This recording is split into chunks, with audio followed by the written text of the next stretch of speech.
Hi guys, Jurassic Junkie here, and I'm completely unprepared for this video. Welcome to the Friday Night Rant.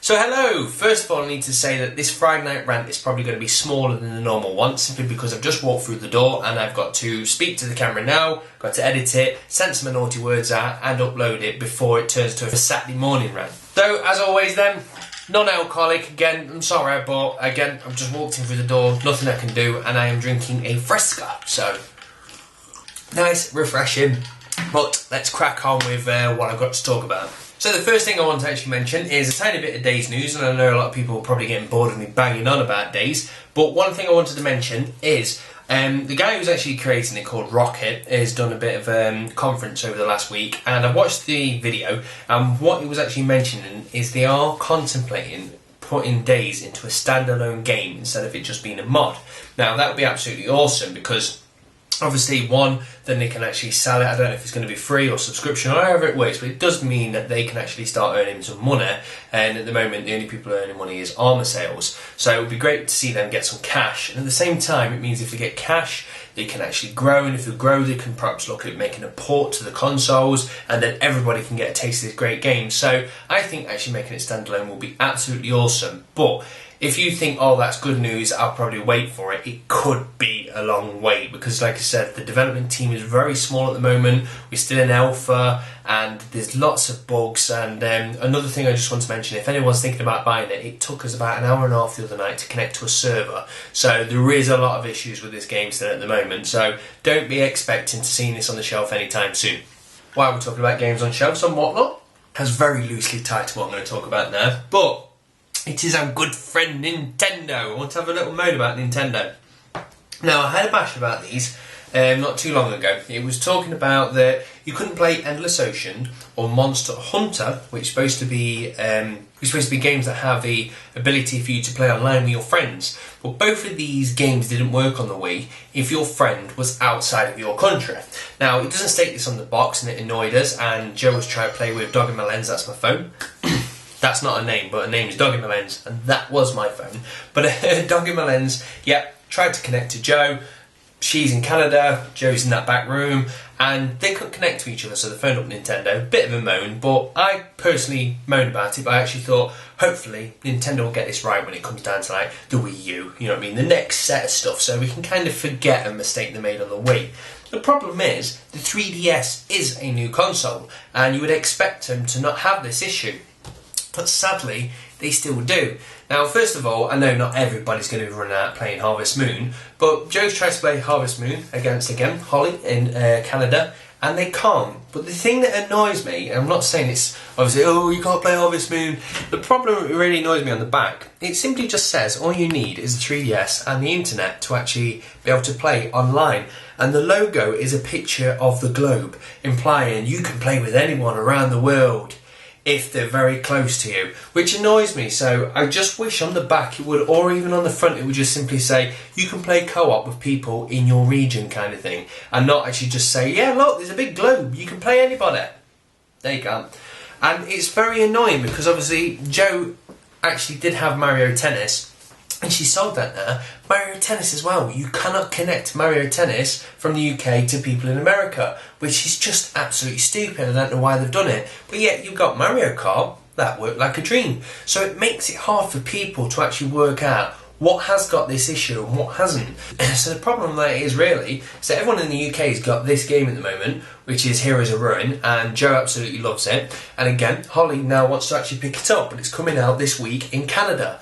But there is no way they can actually determine if she can play each other until they just buy it and they actually have a go and go, yeah, it works, or no, it doesn't. Now, I'm probably going to have a feeling saying, no, it doesn't, just judging by what they've been doing in the past. But I think that's really bad on Nintendo. They're actually selling products where you have to actually go along and buy them to actually find out yourself, because there's no information on the internet. And when Holly did actually phone Nintendo and actually said, can you tell us what Wii games are compatible, they actually went, we don't know. So it's really, really bad that Nintendo are actually not giving the information out so people can actually make these decisions before buying games.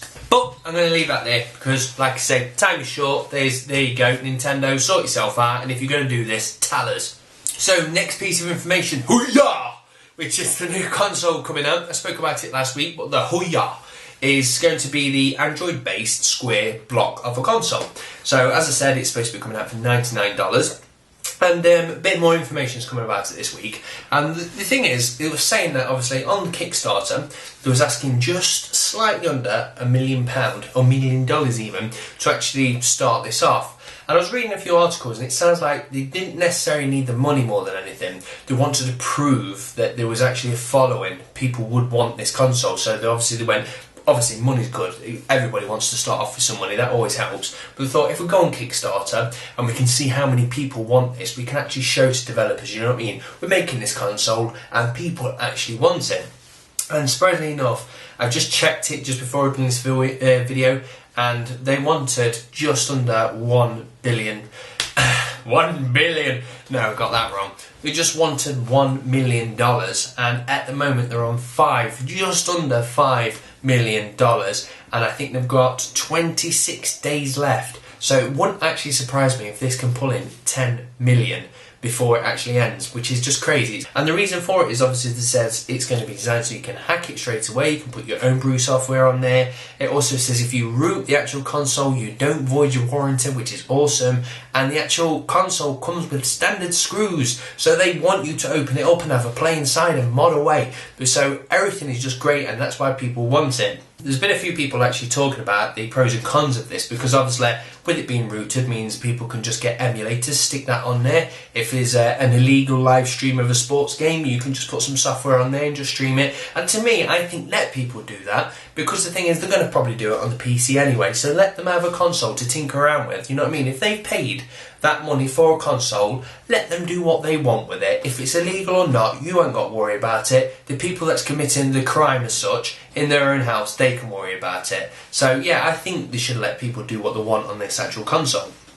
But a few people have actually said it's actually going to scare developers away, because who's going to create a game if this actual console is being hacked by people? Because the thing is, they'll release the game, someone's going to probably play it, actually rip it, put it on the internet, and everyone's going to download it and play it for free.